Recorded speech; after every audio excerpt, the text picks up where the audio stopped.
Israel লেবাননের যুদ্ধবিরতি আরও ৩ সপ্তাহ বাড়ানো হয়েছে। যুক্তরাষ্ট্রের প্রেসিডেন্ট ডোনাল্ড ট্রাম্প এই ঘোষণা দেন।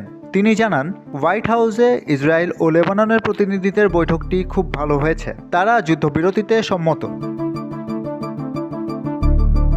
বৃহস্পতিবার হোয়াইট হাউসে দুপক্ষের বৈঠক শেষে এক ব্রিফিংয়ে প্রেসিডেন্ট ট্রাম্প বলেন, লেবাননের যুদ্ধবিরতি ৩ সপ্তাহের জন্য বাড়ানো হবে। আমি অদূর ভবিষ্যতে ইসরায়েলের প্রধানমন্ত্রী বিবি নেতানিয়াহু এবং লেবাননের প্রেসিডেন্ট জোসেফ আউনকে আতিথেয়তা দেওয়ার জন্য অপেক্ষায় আছি। এই অত্যন্ত ঐতিহাসিক বৈঠকে অংশগ্রহণ করা আমার জন্য বড় সম্মানের বিষয় ছিল।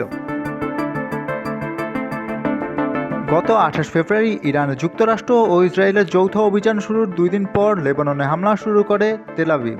এরপর ইরান যুদ্ধবিরতি হলেও লেবাননে তা মানতে রাজি হননি বেনিয়ামিন নেতানিয়াহু।